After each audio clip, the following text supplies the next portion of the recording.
What is one hadith you struggle to come to terms with but still accept? Because to me, it was like it was a hadith. When I heard the companions fought each other, I can remember like yesterday, I was in Stratford. I was a new Muslim. Yeah. I sat down. It shook my iman to the core. Really? I was like, the best of people fought each other and they killed each other. Gosh, yeah. That really shook me. But I came to terms with it. But it's just like, That right there is the moment that whole story cracks. Because if this is the best generation, then we need to ask very basic questions, right? How did this best generation actually live life? What did this best generation actually do? How did this best generation share life and love? So let's start with Umar. Umar is the second caliph in Islamic tradition, and he is also the father-in-law of Muhammad. According to Islamic tradition, Umar is approaching the house of the daughter of the Prophet, Fatima, carrying a burning flame and threatening to burn the house down. It's also reported that Fatima is pregnant. She's gonna have a baby, and Umar is striking her in her stomach that she has miscarriage. And Umar is shouting, burn the house with whoever is in it. So think about it. Umar is portrayed as someone, I'm putting it as gentle as I can. Umar is someone who is being portrayed as someone who wants to harm, even kill the daughter of the Prophet. Like, this is the man who is also identified as the father-in-law of the Prophet.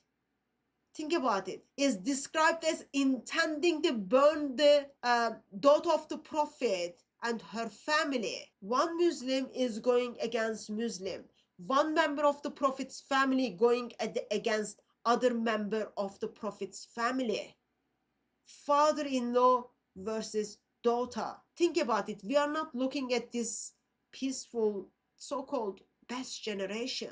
Who is next? Let's look at Uthman. Uthman is the one. This is so disgustingly sad. He is the third caliph. He is the one who is behind compiling the Qur'an, right? He wants to compile the Qur'an so that there is no division within Muslims. He's the companion of the Prophet. And what does Islamic tradition tells us? He was surrendered, besieged, and Muslims broke into his house. Did you hear that correctly? It wasn't the pagans, it wasn't the Christians, it wasn't the Jews, it was Muslims who broke into his house. And he was reading the Quran when they came after him. And here how it gets uglier, seriously. So, Muslims who are breaking into his house are not the one you just pick up on the streets or came from the different land. In that group, you've got Muhammad's brother-in-law, Aisha's brother, Abu Bakr's son, Muhammad ibn Abu Bakr, who enters Umar's house. The caliph was simply drugged, struck, overpowered while holding the Quran. Think about it. Aisha's brother entered in Caliph's house while the Caliph is holding the Quran, and then he got struck. You know, like, it just, ugliness doesn't stop, it goes on. Islamic tradition describes Umar's final moments in details. A man comes forward, strikes him in the mouth with an iron rod. The Quran in his hand is simply kicked. It falls, and his blood flows into its pages, according to Islamic tradition in Surah 2. Another attacker moves in with the sword. His wife tries to defend him. Her fingers are cut. And then what? Uthman is dead. Uthman is being murdered. Think about it. Early Muslims are kicking the Quran around, playing football with the Quran. And who is this? Aisha's brother. Yep, Aisha's brother. And then you kind of think, okay, that's done deal. But no, it's not done deal. You read the Islamic sources, and then Islamic sources tells us, like, it's very ugly, that after they murdered him, his body was left around. And you know what? They didn't even bury him in a Muslim graveyard. Why? Because Aisha identified the Caliph Uthman, the man who put the Quran together, as disbeliever. So therefore, He was not buried in a graveyard where you would bury the Muslims.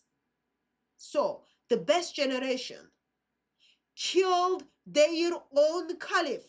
Prophet's wife's brother killed the Prophet's father-in-law, the caliph.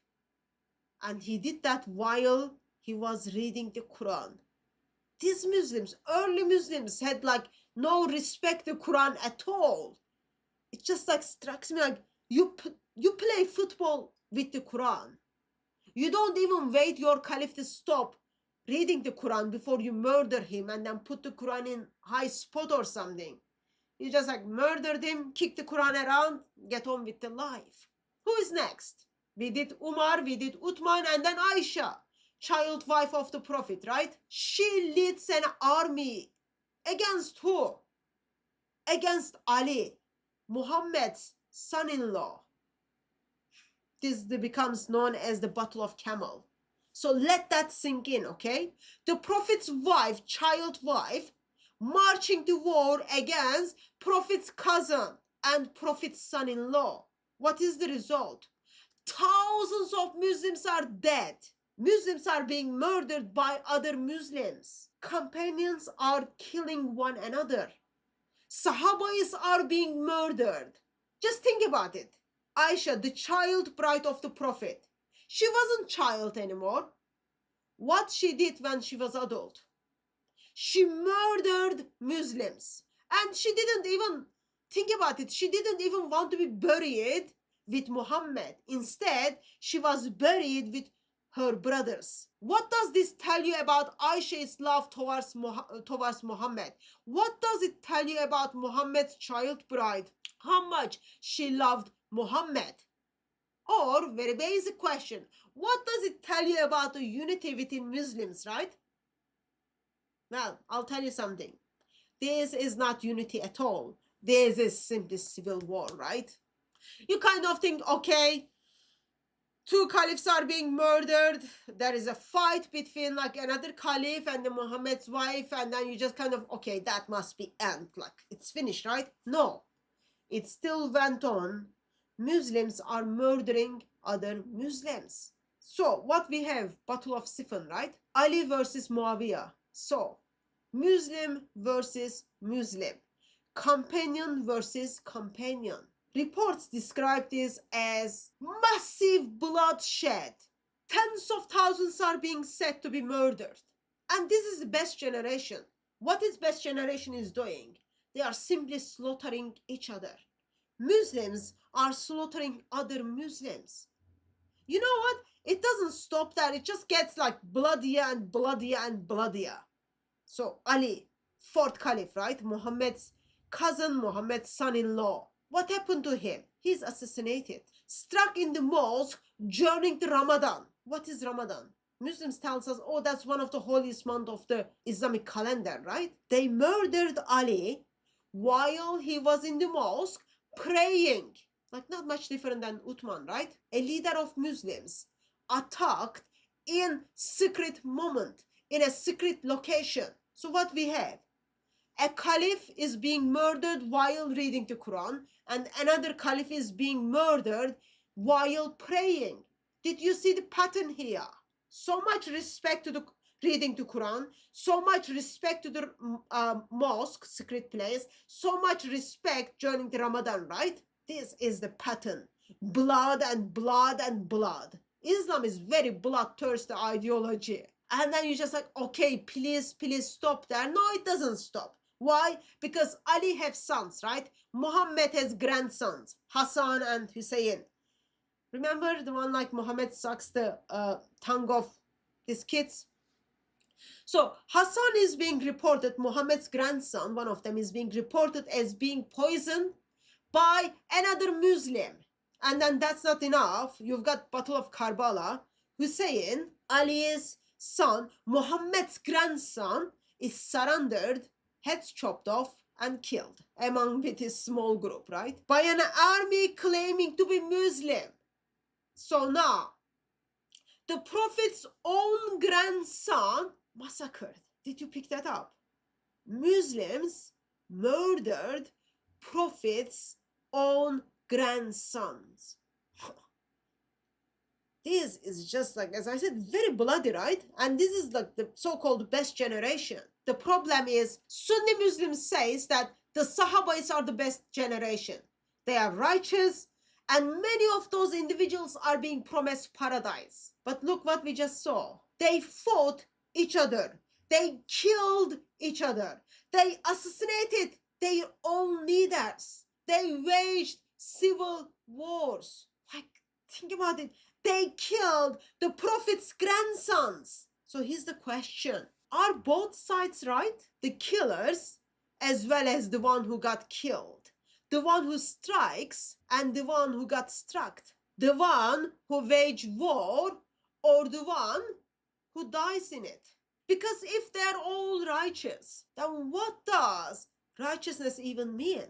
Sunni dilemma, isn't it? I know, they've got lots of dilemmas, but that's what it is so far. If all the Sahabas are righteous and promise paradise, then both sides in this conflict, the killers and the one killed, must be in paradise, right? Don't you think, just think little bit, seriously, with thinking little bit, don't you think this creates logical and moral tensions? How can those who murdered the caliph while he was reading the Quran considered as righteous? How come those who murdered the caliph while he was praying in the mosque during the Ramadan considered righteous? How can the massacre of the Prophet's grandson can be reconciled with reverence for the Sahaba? These bloody stories are not coming from outside of Islam. These bloody stories are simply coming Islam's own history. So when someone says, seriously, follow the best generation, you will have to ask, which part? Assassinations? The part that there are civil wars and then ongoing civil wars and more civil wars? The part that they are murdering their own caliphs? The part that the massacres of the Prophet's own family? Which part? Because the reality is, the story isn't as clean, the story is not as unified, and the story is not as perfect as they are told as well as we are told. And now, you can understand from the clip, right? When Ali Dawah says, it shook his faith to the core. Because to me, it was like it was a hadith. When I heard the companions fought each other, I can remember like yesterday, I was in Stratford, I was a new Muslim. Yeah. I sat down, it shook my iman to the core. Really? I was like, the best of people fought each other and they killed each other. Gosh, yeah. That really shook me. But I came to terms with it. But it's just like, you know. It makes sense because you are told those are the best people. Those are the best generation. Those are the best examples. This is the generation that you are supposed to follow. But then you just look at the Islamic tradition and then you see, well, they fought with one another, they killed one another, they murdered their own leaders, they shed the Muslim blood in a massive scale. Then question naturally comes, where did they learn this from? Whom they learn this from? Who is their example?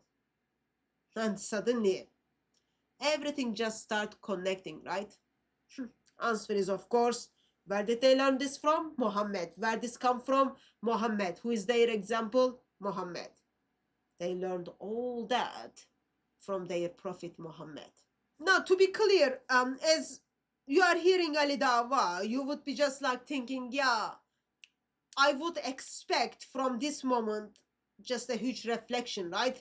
The moment of, let's say, rethinking. But what do we see from Ali Dawah? Instead of reflection, instead of rethinking, he just goes with like knuckle over akıl, right? Yeah. That really shook me. But I came to terms with it. But it's just like, don't ask questions, don't analyze it, just accept it.